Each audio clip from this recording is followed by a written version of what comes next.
Berdasarkan informasi yang tersedia, berikut adalah rangkuman tentang kehidupan Deddy Mulyadi sebelum menjadi Gubernur Jawa Barat. Masa kecil dan pendidikan.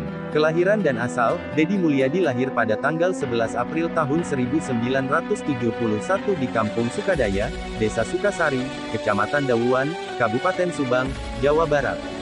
Keluarga, beliau adalah putra bungsu dari 9 bersaudara. Ayahnya, Sahlin Ahmad Suryana, adalah pensiunan tentara prajurit kader. Ibunya, Karsiti, yang tidak pernah mengenyam bangku sekolah, adalah aktivis Palang Merah Indonesia. Masa kecil, Deddy Mulyadi terbiasa hidup keras dan sering membantu ibunya menggembala domba dan berladang.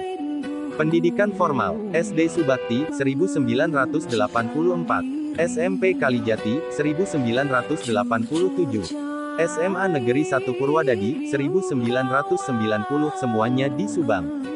Menyelesaikan pendidikan tinggi di Sekolah Tinggi Hukum Purnawarman Purwakarta dengan meraih gelar Sarjana Hukum 1999. Melanjutkan ke jenjang magister, mengambil program Magister Manajemen di Universitas Widyatama, Bandung, dan lulus pada tahun 2021. Aktivitas organisasi dan karir politik awal. Sebelum terjun ke pemerintahan, Deddy Mulyadi sangat aktif di berbagai organisasi. Aktivis kampus dan pemuda, Ketua Umum Himpunan Mahasiswa Islam HMI, Cabang Purwakarta, 1994. Senat Mahasiswa STH Purnawarman, Purwakarta, 1994. Ketua Visi Pemuda Muslimin Indonesia I2002. Sekretaris Kahmi Purwakarta, 2002. Organisasi Buruh Pekerja, Wakil Ketua DPC Serikat Pekerja Seluruh Indonesia SPSI, 1997. Sekretaris Konfederasi Serikat Pekerja Seluruh Indonesia KSPSI, 1998. Karir politik lokal Purwakarta, Wakil Sekretaris Partai Golkar Kabupaten Purwakarta, 1998. Terpilih sebagai anggota DPRD Kabupaten Purwakarta periode tahun 1999 sampai tahun 2004 dan menjabat sebagai Ketua Komisi E. Pada tahun 2003, terpilih sebagai Wakil Bupati Purwakarta periode tahun 2003 sampai tahun 2008 berpasangan dengan Lili Hambali Hasan. Ia menjadi Wakil Bupati termuda saat itu pada usia 32 tahun. Terpilih sebagai Bupati Purwakarta selama 2 periode berturut-turut. Periode tahun 2008 sampai tahun 2013 berpasangan dengan Dudung Bahtiar Supardi. Periode tahun 2013 sampai tahun 2018 berpasangan dengan Dadan Koswara. Karir politik provinsi dan nasional. Terpilih secara aklamasi sebagai Ketua DPD Partai Golkar Jawa Barat periode tahun 2016 sampai tahun 2020. Mencalonkan diri sebagai calon wakil gubernur Jawa Barat pada Pilkada 2018, mendampingi Deddy Mizwar, namun tidak terpilih.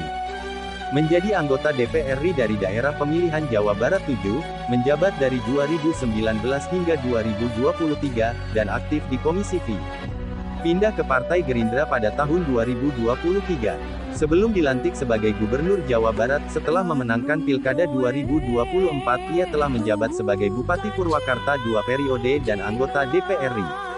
Singkatnya, karir politik Deddy Mulyadi dimulai dari aktivis kampus, anggota DPRD, wakil bupati, bupati 2 periode, hingga menjadi anggota DPR RI sebelum akhirnya menjabat sebagai Gubernur Jawa Barat. Setelah resmi menjabat sebagai Gubernur Jawa Barat Jabar, Deddy Mulyadi melanjutkan gaya kepemimpinannya yang dikenal tegas, berfokus pada pendekatan kultural, dan sering menimbulkan kontroversi karena terobosan kebijakannya. Berikut adalah gambaran umum kehidupan dan kebijakan Deddy Mulyadi setelah menjadi Gubernur Jawa Barat sejak dilantik pada Februari tahun 2025. Gebrakan dan kebijakan kontroversial. Di masa awal kepemimpinannya, Deddy Mulyadi segera mengeluarkan beberapa kebijakan yang menarik perhatian publik dan memicu pro serta kontra.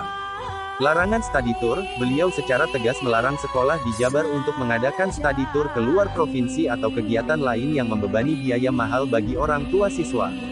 Kebijakan ini dikeluarkan sebagai respons terhadap kasus kecelakaan bus rombongan pelajar dan keluhan biaya. Bahkan, beliau langsung mencopot seorang kepala sekolah SMA di Depok karena dianggap melanggar kebijakan ini. Pendidikan karakter siswa nakal ke barak militer, Deddy Mulyadi mencanangkan program pengiriman siswa yang terlibat kenakalan remaja atau tawuran ke barak militer untuk mengikuti pendidikan karakter atau bela negara. Kebijakan ini bertujuan untuk menanamkan kedisiplinan dan mental yang kuat, meski sempat menuai kritik dari pegiat hak anak. Syarat program keluarga berencana Kebon untuk bantuan sosial, beliau mengusulkan agar program keluarga berencana, termasuk anjuran vasektomi bagi laki-laki penerima, menjadi syarat dalam penyaluran bantuan sosial.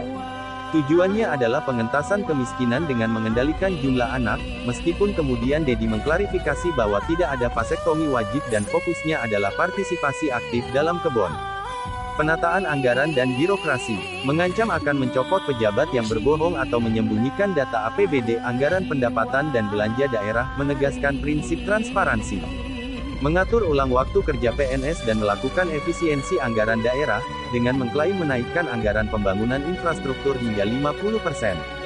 Infrastruktur dan lingkungan, melakukan pembongkaran bangunan ilegal dan penertiban tempat wisata, terutama di kawasan Puncak Bogor, sebagai upaya normalisasi alih fungsi lahan dan pencegahan banjir. Menggagas pembangunan rumah panggung dan normalisasi sungai terintegrasi untuk penanganan banjir di wilayah padat seperti Bekasi dan Karawang. 2. Gaya kepemimpinan yang unik. Dedi Mulyadi dikenal sebagai gubernur konten karena penggunaan media sosialnya yang masif dan khas. Aktivitas belusukan dan media sosial, beliau sering melakukan belusukan kunjungan langsung tanpa protokoler ketat, dan merekam aktivitasnya serta respons masyarakat dalam bentuk konten video yang viral.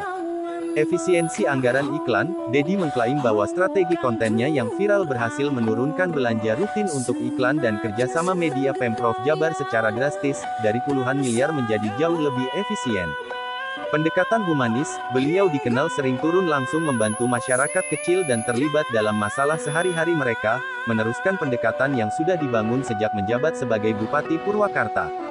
Secara keseluruhan, masa jabatannya ditandai dengan upaya reformasi yang cepat dan tegas, terutama di sektor pendidikan dan penataan wilayah, meskipun banyak kebijakan tersebut yang menimbulkan perdebatan publik.